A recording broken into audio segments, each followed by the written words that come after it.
नमस्कार दोस्तों, मैं सतबीर दलाल अपने YouTube के भारत लिंक ग्लोबल चैनल पर आपका स्वागत करता हूं। दोस्तों, अगर इंसान में कुछ कर गुजरने की इच्छा हो तो उम्र कभी भी मोहताज नहीं होती इंसान की। एक इंसान यंग एज में, कम एज में भी अपने इरादों के अनुसार समाज में बदलाव ला सकता है, समाज में काफ़ी कुछ कर सकता है। इससे उम्र कभी भी मोहताज नहीं होती कि आदमी को लाइफ का एक्सपीरियंस चाहिए, उसके लिए उम्र बड़ी होनी चाहिए, तभी वो समाज के लिए कुछ कर सकता है। आज एक ऐसी ही शख्सियत हमारे साथ ही है, सुनील पिलानिया जी। सुनील पिलानिया जी अभी भी यंग एज में है, लेकिन आज से 20-25 साल से ये एजुकेशन से जुड़े हुए हैं और इनकी शुरू से ही इच्छा थी कि एजुकेशन में कुछ करके आज के जो युवा हैं, आज के जो बच्चे हैं, उनका बेहतर भविष्य कैसे बनाया जाए, इसी के लिए बहुत संघर्षशील रहते हैं। तो आज इन्होंने हमें टाइम दिया, इसके लिए हम इनका बहुत बहुत धन्यवाद करते हैं और अपने चैनल भारत लिंक ग्लोबल पर इनका स्वागत करते हैं। सुनील जी, आपका बहुत बहुत स्वागत है सर जी। हाँ, तो सुनील जी, हम थोड़ा सा ये पूछना चाह रहे हैं कि अभी तो आप यंग हैं, आपकी खेलने खाने की उम्र है, तो आप इतने टाइम से एजुकेशन की लाइन में कैसे हैं? आप कब आए आप एजुकेशन की लाइन में, क्या सोच के आए? मुझे नमस्कार आपके भारत लिंक ग्लोबल के सभी दर्शकों को, और जो भारत लिंक की जो टीम आज हमारे ऑफिस से या स्कूल में पहुंची है, तो हम इनका तहे दिल से स्वागत करते हैं। शुक्रिया सर जी। अब आपने जो पूछा है कि हम एजुकेशन की लाइन में क्यों आए हैं, देखो एजुकेशन में लाइन आने का मेन जो तात्पर्य ये था कि ज्यादा से ज्यादा हम शिक्षा दे पाए। मेरा शुरू से ही जब स्कूल लाइन से कॉलेज से लगा लीजिए, तब से ही मैं अब बुक्स से बहुत प्यार करता है। बहुत बढ़िया।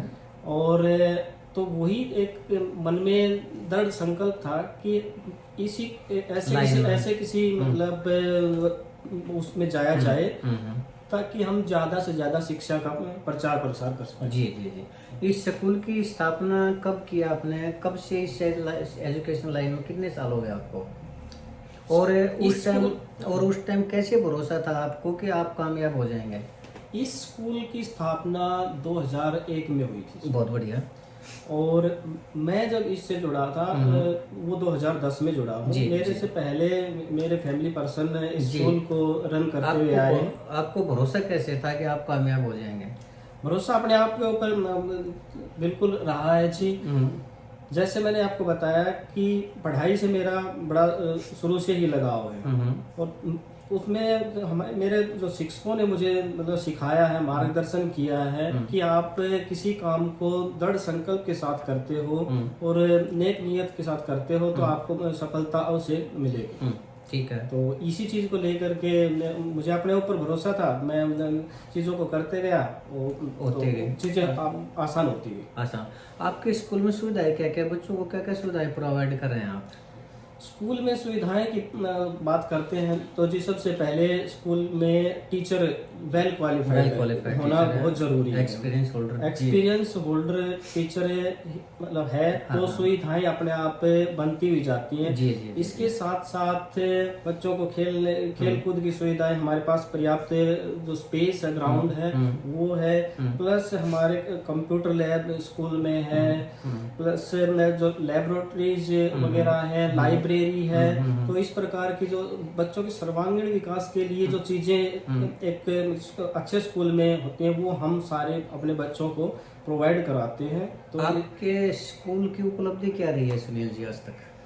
स्कूल की उपलब्धि यही है जी, हमारे जो मान के चले खेल के क्षेत्र में हमारे स्कूल के बच्चे डिस्ट्रिक्ट लेवल पे भी उन्होंने अचीव किया है, प्लस स्टेट लेवल, और हमारे बच्चे नेशनल तक भी पहुंचे हैं। तो वो हमारे लिए बड़ा मतलब खुशी और हर्ष का विषय है कि हम बच्चों को मतलब इतने इस क्षेत्र में लेकर गए। प्लस इसके साथ साथ हमारे बच्चे लास्ट ईयर और इस बार भी ओलंपियाड हुआ है, जिसमें हमारा एक बच्चा है वो कैश प्राइज 11,000 रुपए जीत करके आया है। तो ये हम मतलब मैं और इसके लिए अपने शिक्षकों को और बच्चों को मतलब बधाई देना चाहता हूँ कि साथ साथ और उनके अभिभावकों को भी कि हमारे बच्चे इस लेवल पे पहुंचे हैं। तो मेरी तरफ से उनको बड़ी शुभकामनाएं। बहुत बढ़िया सर, बहुत बढ़िया। अच्छा सर, स्कूल और भी हैं यहाँ आसपास भी, मैंने देखा था काफ़ी स्कूल हैं, लेकिन आपके स्कूल की स्ट्रेंथ काफ़ी अच्छी है। तो इसका मतलब ये है कि जो अभिभावक है वो आपके स्कूल को, आपके स्कूल की कार्यशैली को पसंद करते हैं। तो आपका स्कूल औरों से कैसे अलग है कि जो इतनी ज़्यादा संख्या में आपके स्कूल में जो है बच्चे हैं? लेकिन बच्चों का स्कूल में होना स्कूल के इन्वायरमेंट के ऊपर डिपेंड करता है। हाँ हाँ। एक बच्चा हमारे पास आता है, हम उसको बड़े लविंगली, बड़े प्यार से, मतलब हमारे टीचर उनसे जो व्यवहार करते हैं, प्लस जो भी मतलब पढ़ाने का तरीका लगा लीजिए, तो ये चीजें सारी मतलब हम फुलफिल कर रहे हैं। अभिभावकों का हमारे ऊपर भरोसा है, तो उस भरोसे को हम और आगे मतलब और अच्छे से कायम करें और करने की कोशिश हमारी हर टाइम रहती है। बहुत बढ़िया। तो ये चीजें मान के चलिए कि बच्चों, पेरेंट्स ने हमारे ऊपर जो भरोसा किया है वो हम उसको फुलफिल करते हुए खरे उतरते हैं, कसौटी के ऊपर खरे उतरते हैं। बहुत बढ़िया सर। हाँ, लेकिन सर एक बात बताइए, कई जगह एक चीज का मैं काफी नोटिस कर रहा हूँ कि जो अभिभावक है ना, प्राइवेट स्कूलों के बारे में एक चीज कह रहे हैं कि जी सरकारी स्कूल में तो फीस लगती नहीं है, प्राइवेट स्कूल वाले इतनी फीस ले रही है तो लूट रहे हैं पब्लिक को। तो इसके विषय में आपका क्या कहना है? देखो जी, क्या है कि प्राइवेट स्कूल का अपना एक मैनेजमेंट है। ठीक है सर, मेन जो स्कूल को चलाने के लिए प्राइवेट स्कूल को और सरकारी स्कूल में क्या है, वहाँ पे टीचर की जो सैलरी है, सबसे मेन जो पैसे का काम है वो सैलरी, एक्सपेंसेस मान लीजिए। जी, स्कूल का एक्सपेंस सैलरी का होता है। हाँ, गवर्नमेंट स्कूल में सैलरी है वो गवर्नमेंट की तरफ से दे दी जाती है। ये फर्क है। प्राइवेट स्कूल में है टीचर को सैलरी देना, प्लस बाकी और जो सुविधाएं हैं, लैब का भी एक्सपेंसेस है, मेंटेनेंस भी है, इलेक्ट्रिसिटी भी है, वाटर का भी है, और चीजें जो है, सैलरी तो है ही नहीं। हाँ, ट्रांसपोर्टेशन का है। तो ये सारे एक्सपेंसेस हैं। स्कूल को एक फीस का जो सोर्स है उसी से ही ये सारे मैनेज करनी पड़ती हैं। जी। तो इसलिए ये एक फर्क है कि प्राइवेट स्कूल और गवर्नमेंट स्कूल का फीस का जो है। हाँ, तो जितने बड़े बड़े स्कूल होते हैं अगर वो ज्यादा फीस ले रहे हैं तो वो सुविधाएं भी ज्यादा उपलब्ध करवा रहे हैं, कहने का तात्पर्य यही है। हाँ, जो फीस कम या ज्यादा नहीं कह सकते आप। फीस कोई स्कूल कम ले रहा है तो सुविधाएं जिस हिसाब से हैं, और जो ज्यादा फीस है तो वो भी आप ज्यादा नहीं कह सकते उसको। वहाँ पे आपको और ज्यादा मतलब आप वहाँ देखेंगे स्विमिंग का है, बड़े बड़े जो मतलब और जो चीजें हैं वो प्रोवाइड करवाई जाती है। तो फीस है वो जैसे स्कूल के पास फीस का स्रोत है उसी हिसाब से वो सुविधाएं देता है। फीस के नाम पर सर एक चीज़ याद आई कि मैंने बहुत से स्कूलों को विजिट किया है, तो स्कूल के जो डायरेक्टर होते हैं, संचालक होते हैं, उनकी एक ये रहती है कि जी जो अभिभावक होते हैं ना वो फीस नहीं देते टाइम पे। तो हम बच्चों को कैसी सुविधाएं दें, टीचर को कैसे टाइम पे सैलरी दें, तो ये फीस क्यों रख लेते हैं, क्यों मार जाते हैं अभिभावक, और इसका समाधान क्या है? देखो जी, ऐसी बात है, सभी पेरेंट्स भी इस प्रकार का नहीं करते। कोई पेरेंट्स होगा, देखो मैं अपनी बात करता हूँ यहाँ पे, तो हमारे स्कूल में मैक्सिमम पेरेंट्स हैं जो टाइमली फीस भी जमा करवा रहे हैं। बहुत बढ़िया। किसी पेरेंट्स की कोई एक महीने की या कुछ दिन की जो समस्या है तो वो मतलब मैनेजमेंट मान के भी चलता है, बाकी फीस है वो टाइमली आ जाती है। हाँ, जी जी। अच्छा, आज आपका स्कूल है आज तो 8वीं तक का है, लेकिन क्या आप फ्यूचर में इसको 10वीं 12वीं या कॉलेज या इसकी अलग ब्रांचेज वगैरह किस तरह की कोई आप पाइपलाइन में है, आपकी कोई प्लानिंग? हाँ जी, बिल्कुल डेफिनेटली। स्कूल अभी मिडिल स्टैंडर्ड तक है। हाँ। और प्लस हमारा सीनियर सेकेंडरी तक ले जाने का अभी हमारी पाइपलाइन में है।